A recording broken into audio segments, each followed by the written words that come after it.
Prepare-se para uma história que prova que o amor, quando é verdadeiro, não respeita divisões sociais. De um lado, temos Daniel Sartori, um magnata da arquitetura de 35 anos, viúvo há 4, que se escondeu em seu império de concreto para não enfrentar a dor da perda. Ele se tornou uma fortaleza reservado e distante, com o único propósito de criar seu filho, Caio, de 7 anos. Do outro, Isabela Santos, 27 anos, solteira e com uma alma tão vibrante quanto sua cidade natal, Salvador. Ela migrou para o Rio de Janeiro em busca de oportunidades, carregando o peso de ajudar a família, mas nunca perdendo o brilho nos olhos.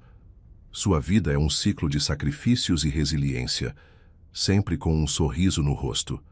Isabela nunca imaginou que o destino a levaria à imponente mansão Sartori e que sua gentileza e simplicidade tocariam o coração daquele homem tão solitário.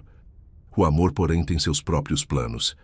E mesmo com a oposição do filho e as barreiras de mundos tão diferentes, o sentimento que nasce entre eles é forte, sólido, como as construções que Daniel projeta. Mergulhe em O Projeto do Coração. Uma história sobre superação e a esperança de construir uma vida nova a dois. Se inscreva no canal e deixe seu like. E comenta aqui de onde você está assistindo. Seu comentário é muito importante para nós. A manhã fria e nublada na Barra da Tijuca, Rio de Janeiro, não era nada parecida com a Bahia que Isabela tanto sentia falta. Ela desceu do ônibus com sua mochila surrada e caminhou os últimos metros em direção ao condomínio de luxo onde trabalhava. Seu uniforme simples e os cabelos presos num rabo de cavalo escondiam a beleza de seus olhos castanhos e o sorriso que raramente desaparecia. Isabela era forte e corajosa. Nunca se queixava das 2 horas de trajeto que fazia 3 vezes por semana para limpar a mansão da família Sartori. Ela cuidava da casa com o esmero de quem valoriza o trabalho, mas sempre com a discrição de quem não quer incomodar. Naquele dia, ao entrar na mansão, foi ignorada por um menino de olhos tristes, Caio, que a encarou rapidamente e murmurou: "Mais uma. Não vai durar 1 semana." Isabela apenas sorriu e se dedicou ao trabalho, sem saber que sua vida estava prestes a mudar. Com o passar das semanas, a presença de Isabela na mansão Sartori começou a se tornar mais que uma simples rotina de limpeza. Ela tinha um jeito único de trabalhar. Era como se sua energia transformasse o ambiente.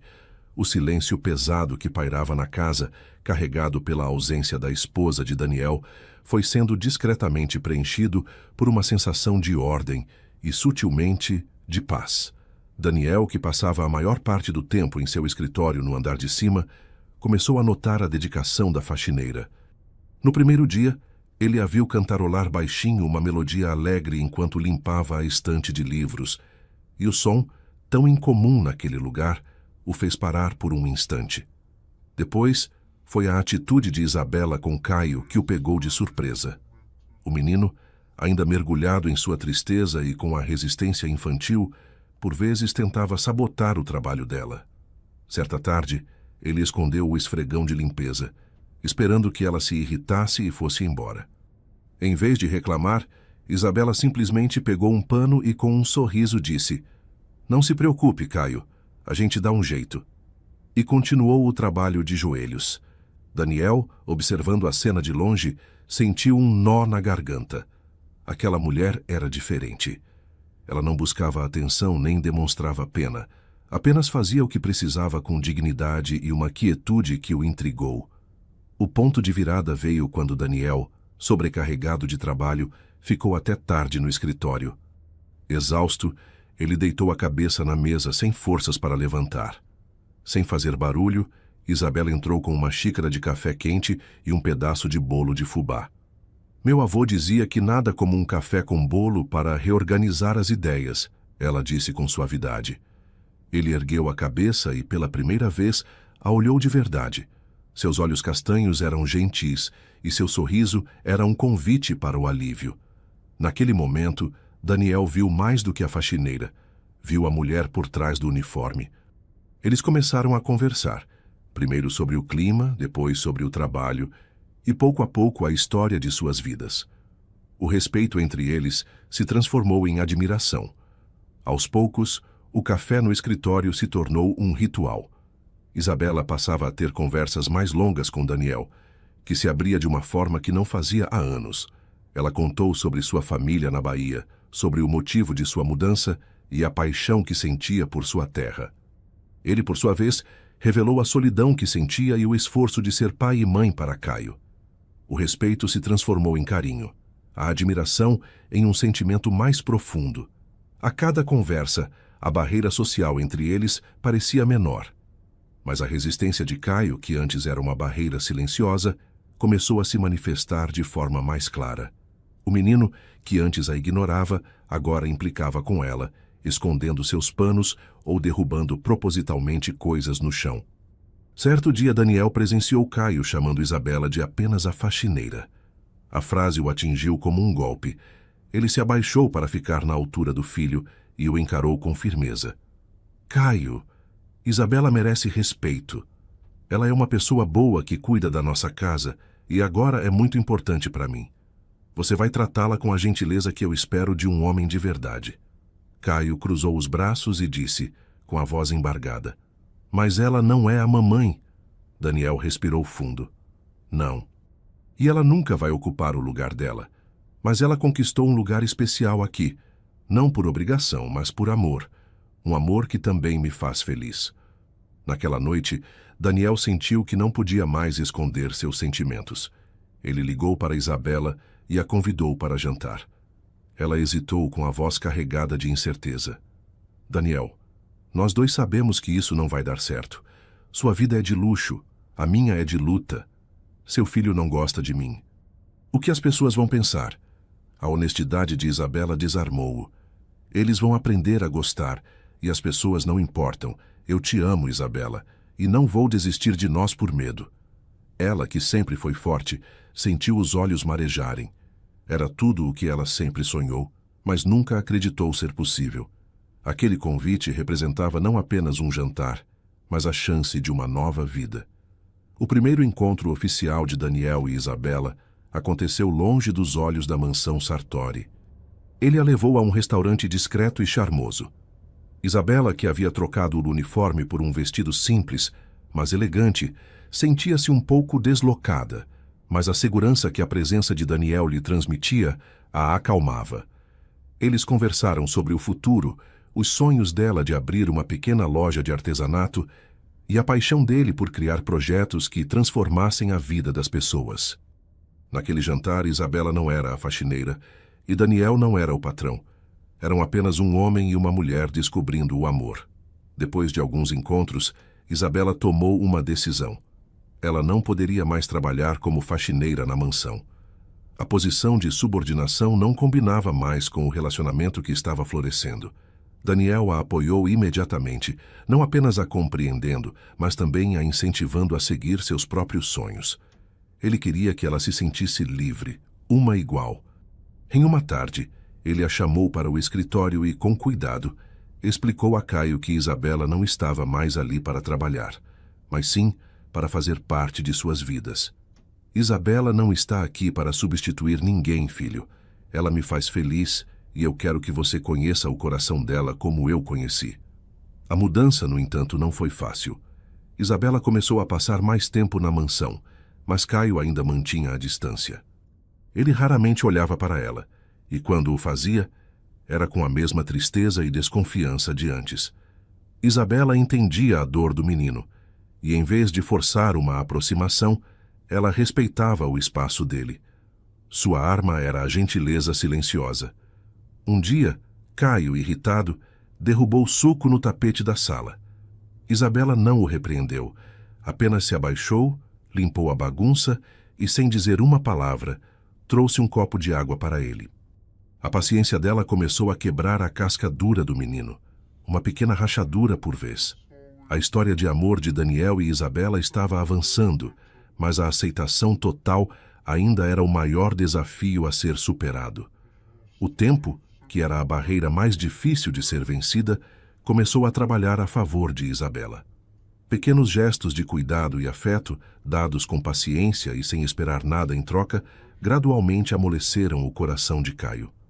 Um dia, ele machucou o joelho no jardim e foi Isabela quem o socorreu, limpando o ferimento com cuidado e contando uma história engraçada sobre um bicho preguiça para distraí-lo da dor. Em outra ocasião, ele não conseguia resolver um problema de matemática, e ela, com uma didática simples e gentil, o ajudou fazendo com que ele finalmente entendesse a matéria. Ela não tentava ser sua mãe, mas sim uma amiga e protetora, uma presença de paz. Caio passou a notar que a casa, antes silenciosa, agora tinha o som de risadas e de música. Seu pai, que vivia trancado no escritório, agora passava mais tempo com ele, e o brilho em seus olhos havia retornado. Caio sabia que a mudança se devia a Isabela. A aceitação final veio em um dia de sol. Caio entrou no escritório de Daniel com um desenho na mão. Era uma casa, mas não era apenas uma casa. Era ele, seu pai e Isabela de mãos dadas, sorrindo em frente a um jardim. Isabela estava sentada em uma das poltronas e viu a cena de longe. Seus olhos se encheram de lágrimas quando Daniel a olhou, com a certeza de que a vitória mais importante de todas havia sido conquistada.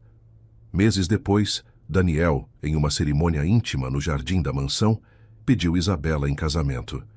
O sol se punha no horizonte do Rio de Janeiro, pintando o céu de tons alaranjados e rosados. Caio, com seu terno elegante, segurava as alianças.